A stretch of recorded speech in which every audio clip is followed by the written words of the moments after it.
Patatesleri şöyle salaplaş, gelişi güzel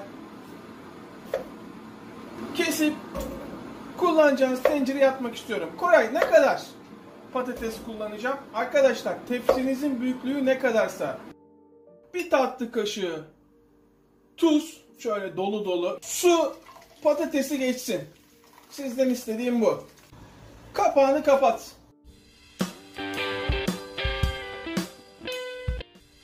Her zaman gibi kurtarıcı dananın döş kısmından kıymamız var. Sizden yarım su bardağı galeta unu veyahut da yarım su bardağı ekmek içi çekilmiş veyahut da hiçbiri yoksa, ki bende de şu anda yok, 4 tane etimek kullanacağım. Yani yarım su bardağına denk gelir. Hiç makine bile çalıştırmaya gerek yok. Şöyle bir poşete. Bak. Nasıl? Hiç makine kullanmaya gerek var mı? Yok. Bir soğan. Şöyle rendemin en ince bölümüyle. 2 çay kaşığı tuz. 1 çay kaşığı karabiber. 1,5 çay kaşığı kimyon. 1 çay kaşığı yeni bahar. Evet, dolu dolu. 1 tatlı kaşığı şöyle dolu dolu kırmızı toz biber. Bizim burada istediğimiz gerçekten köfte tadı.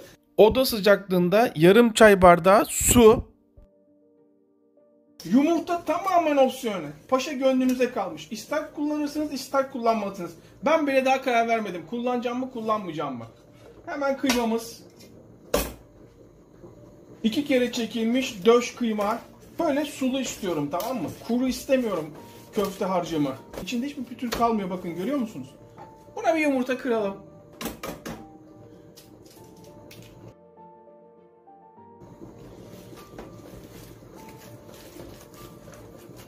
Koray, sulu olduğu halde yumurta kırdım. Biliyorum, evet, öyle yaptım. Tam istediğim gibi.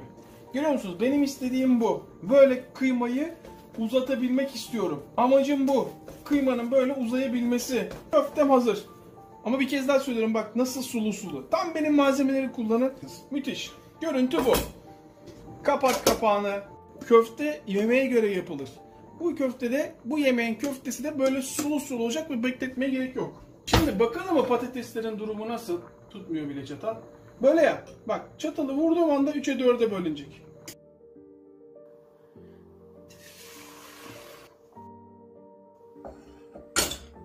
Bak şimdi. Çok az suyundan ayırıyorum, tamam mı? Çok az. Çünkü ihtiyaç olabilir. Bir dolu dolu tatlı kaşığı tuz. Yarım tatlı kaşığı karabiber. 1 çay kaşığı köri. Yarım çay kaşığı kırmızı pul biber. Yalnız dikkat edin. Makine, blender kullanmıyorum. Blender kullanırsanız bu patates fırında tutmaz. Cıvık cıvık bir şey olur. İstediğiniz sonucu alamazsınız. İstediğimiz şekilde servis yapamayız. Suyundan biraz açılsın. İsterseniz şu anda tereyağı atabilirsiniz ama ben tereyağı kullanmayacağım. Şimdi şöyle bunun üstüne en az 7-8 yemek kaşığı zeytinyağı ekleyin. Çok olmadı mı? Olmadı. Kesinlikle çok olmadı. Şunun görüntüye bakar mısın? Görüyorsunuz değil mi? Şunun kötü olma şansı var mı? Şuraya bak. Zeytinyağına bak. Evet. Sırasını beklesin. Acele etmesin. Bizi delirtmesin. Şimdi bir soğanı sizden şöyle halka halka istiyorum ama kalınlık böyle. İncecik değil. Bir tane daha. Bak, böyle kalınlık istiyorum. Onu da halka halka istiyorum. Yarım çay kaşığı tuz.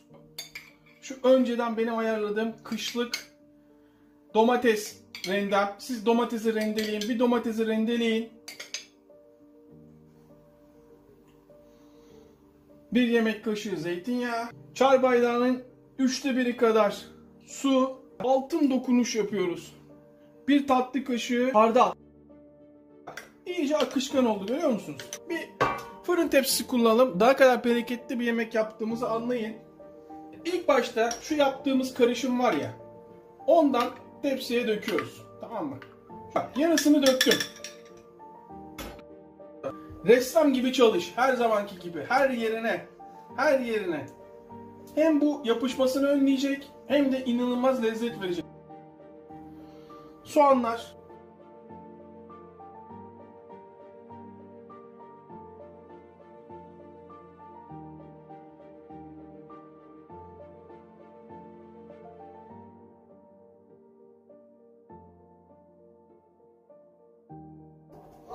Son rötuşlar.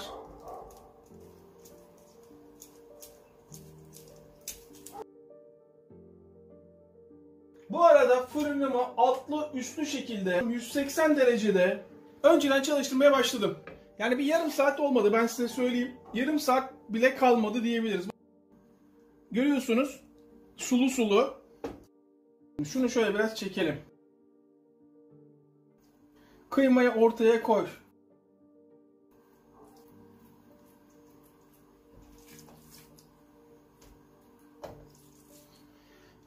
Kıyma zaten çekecek piştiği zaman. Onu dikkate alın. Adana, Urfa gibi koyun. Bir domates. Bir tane daha. Bir diğeri. Ve bir diğeri.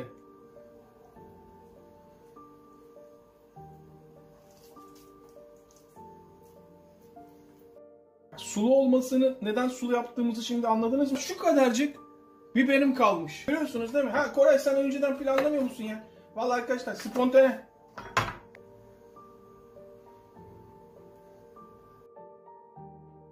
Şu soğanlarım var. Bu ne? Nasıl soğan Koray? Yeşil soğanların başı. Cücüğü mü denir artık, neyse.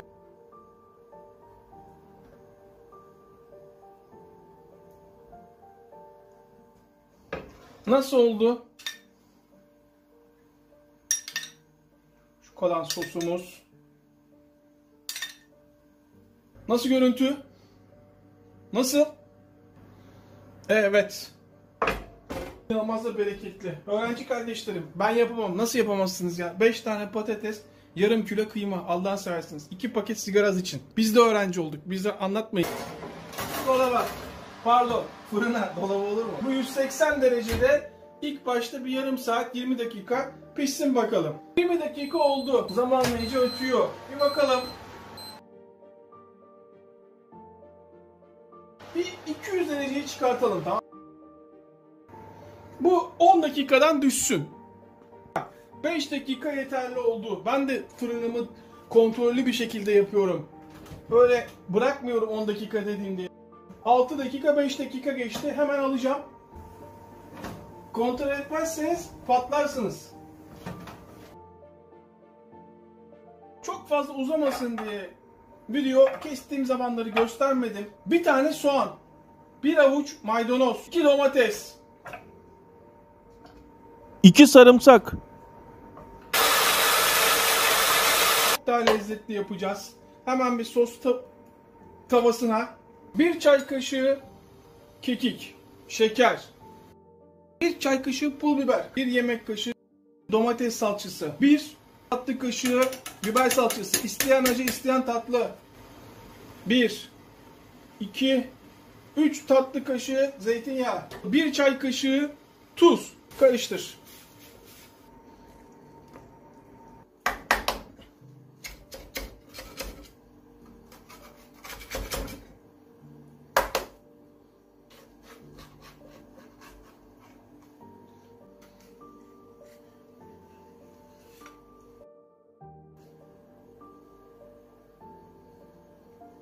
Şu hazırladığımız dip sostan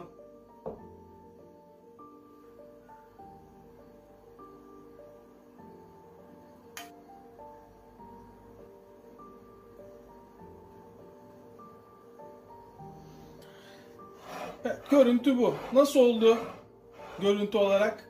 Şöyle bir keselim. Pişmiş mi? Pişmemiş falan diyen arkadaşlar olabilir belki. Vallahi gerçekten güzel olmuş ya.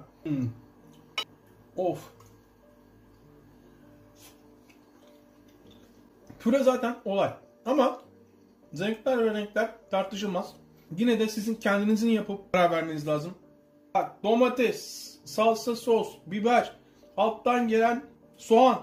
Açın ağzınızı. Gerçekten keşke şunu bir tadabilseniz. İzleyip abone olmayan vicdansızlar var ama son olarak size bir kıyak yapayım. Eğer bu filmi izlemediyseniz hafta sonu müthiş bir film izlemiş olursunuz. Çok iyi zaman geçirirsiniz. Anthony Quinn, Kevin Costner, İhanet. Mutlaka izleyin. Hepimize en iyi sağlık. Tekrardan herkese selamlar.